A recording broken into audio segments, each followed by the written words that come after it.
Donald Davidson, in a paper called A Nice Derangement of Epitaphs, said, or basically argued that there's no such thing as language. And I've always sort of thought that you may not want to admit it, but on some level or other, you probably agree with that, right? No. In fact, I think he ended up contradicting himself.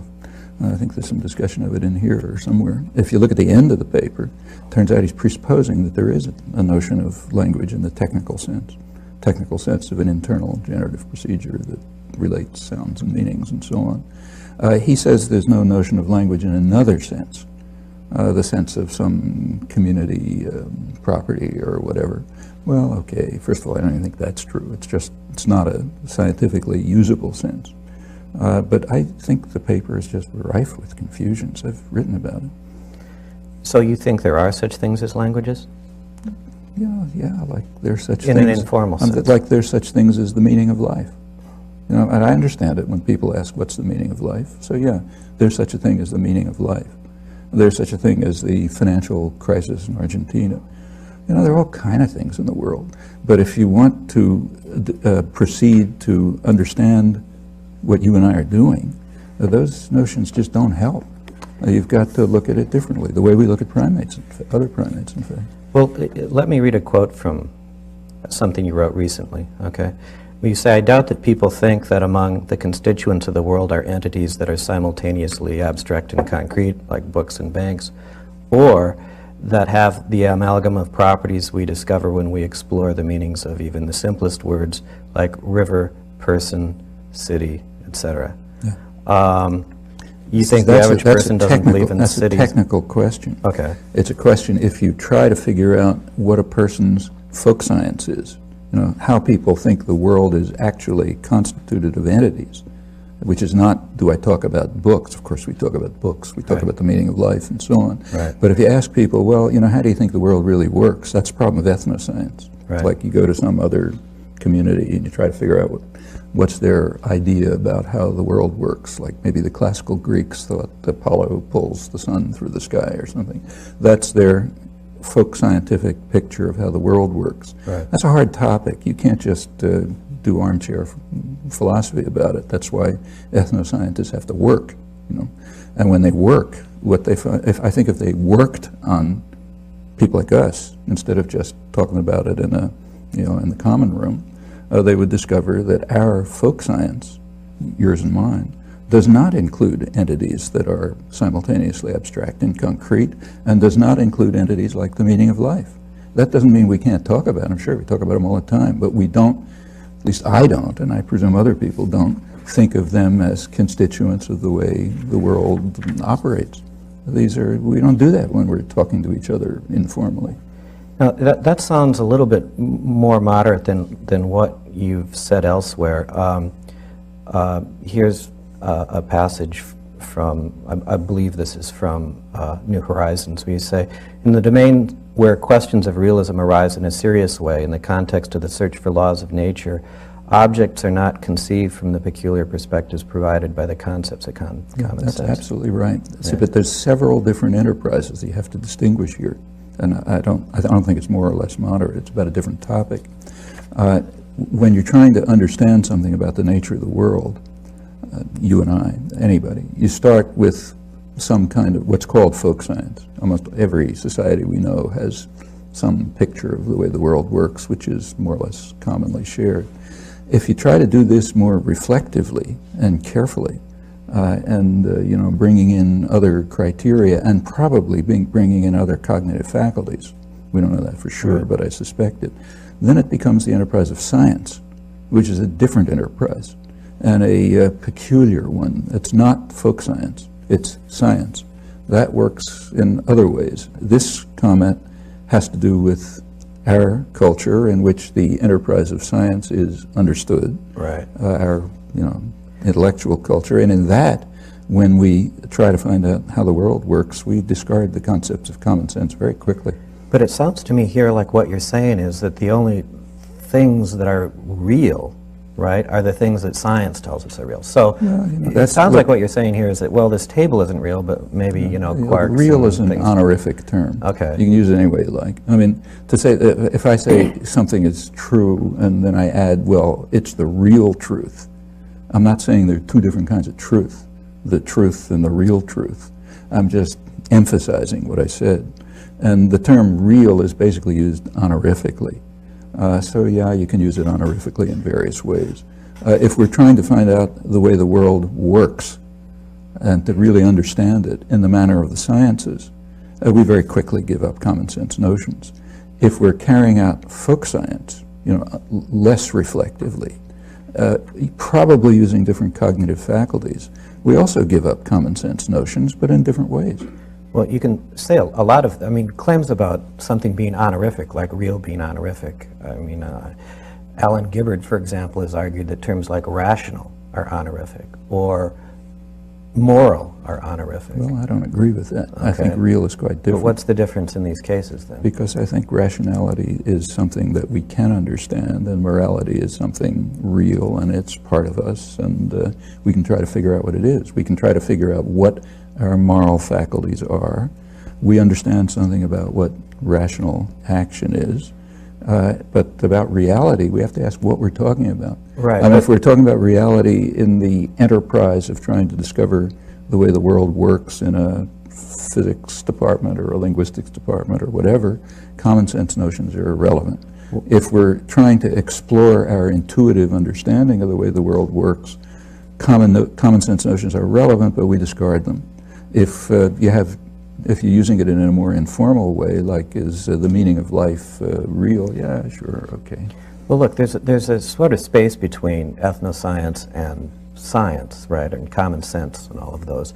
And it's been explored by philosophers for 2,500 years, and it's called metaphysics, right? No, that's different. Okay, See, but ethnoscience, that is a question about what's real, right? ethnoscience is a branch of science. Right. Ethnoscience is the branch of science that tries to figure out what people's beliefs are about the way the world works. Right. Metaphysics is not that. I understand that, but Okay. do you think that metaphysics is impossible? No, science is metaphysics. Oh, okay, good. It's talking about what the world is made of. All right. So, but then the question is, why do you think that science gets to claim what's real? Now, let me give you an example. So, in the scientific image, Bas van Fraassen is a scientific anti-realist. So he says the things posited by science, quarks, et cetera, are not real, but mid-sized earthbound objects are real. Now, you've got the flip side of that, right? I don't have any side because I don't think the word real is sensible enough to use.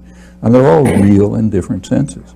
If you're trying to understand the way the world actually works, whether you're Bas van Fraassen or you or me, we're going to go to the scientists because they tell us how the world really works.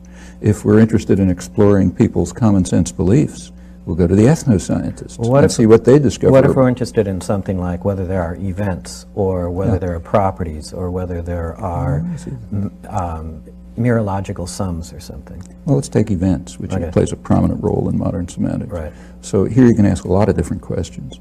For one thing, you can ask whether in, say, Davidsonian semantics, where there's a lot of, or anything that developed from it, event-based semantics, whether the things, whether what are called events are internal to the mind or outside the head. Right.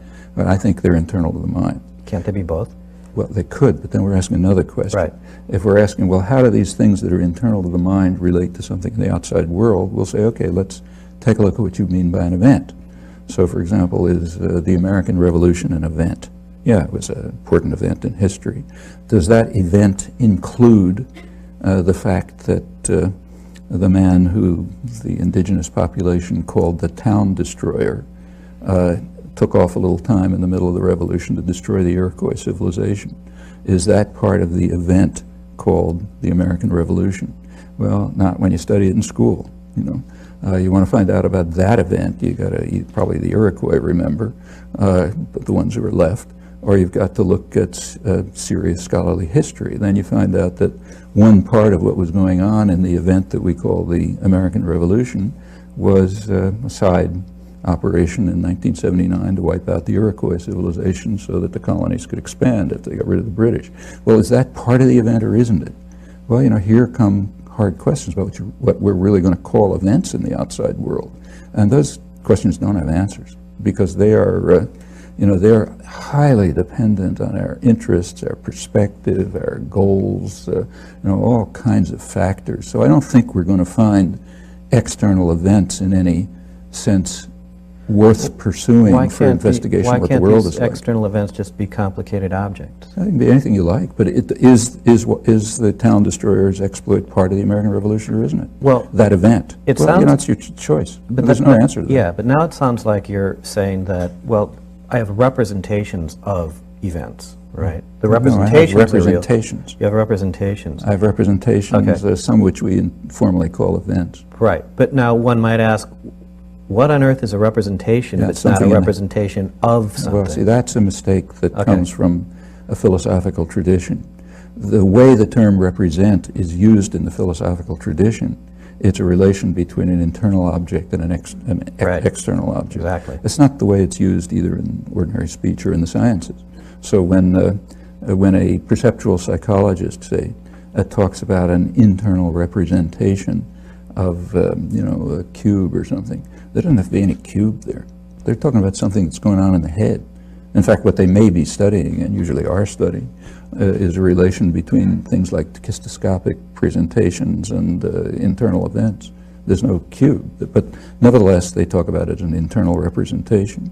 I mean, the concept internal, there's a long discussion of that in here. The concept internal representation is used in the sciences, and I think that's ordinary speech too, in ways which don't involve a relation between an internal thing and an external thing. Right. I mean, that derives from a particular interpretation of the theory of ideas, right, which said, well, ideas represent something out there. I should interject here. Incidentally, I should say that that's not the interpretation of the theory of ideas that were given by the people who used it. So like, say, Hume, for example. I quote him in there. What he raises a serious empirical question. He says it's about the nature of the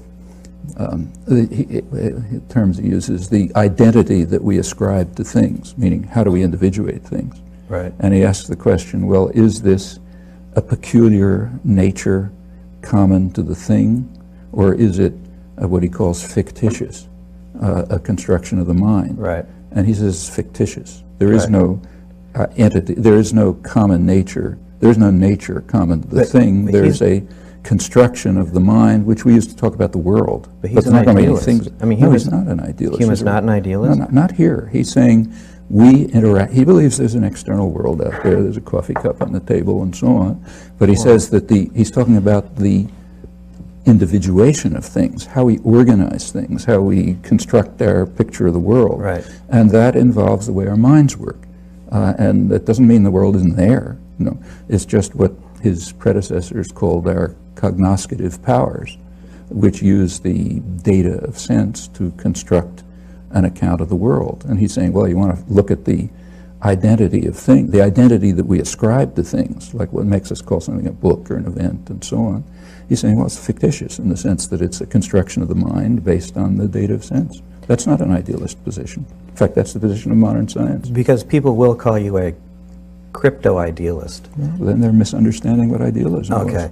Let me, there's an issue that I wanted to get to here, and this involves the thing we mentioned about representations and whether a representation requires there being something that it is a representation of.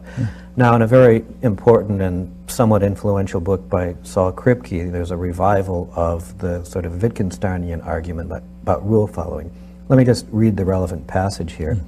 So in that book, Kripke says, if statements attributing rule following are neither to be regarded as stating facts nor to be thought of explaining our behavior, it would seem that the use of the idea of rules and competence in linguistics needs serious reconsideration, even if these notions are not rendered meaningless. Now, I know you've written on that in Knowledge of Language. The crucial word is if.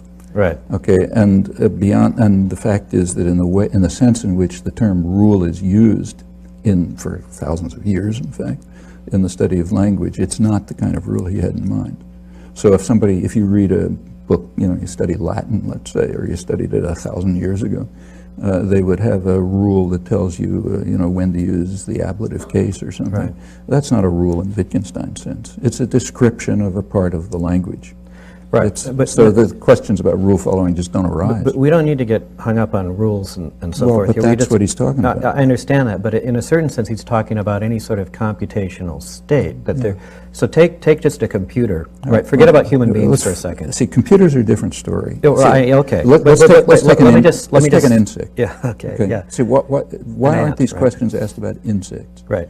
I mean, insects. When you study insects, you attribute to them computational states. Right. Is that a problem? I mean, is it not real? Like if you say that an insect is doing, is determining the position of the sun as a function of the time of year and time of day, and here's the computation it's using, why isn't that science? That would be, but the argument would be that the reason you can get away with that is because you're talking about what the representations that you're attributing to the insect are externalistically anchored. That is, you couldn't do it unless you had an embedded system. That's not true. You could do it in an experimental situation in which you have a light, and in fact, if you knew how to do it, you could do it by stimulating the external sensory organs of the insect. It would all be interior.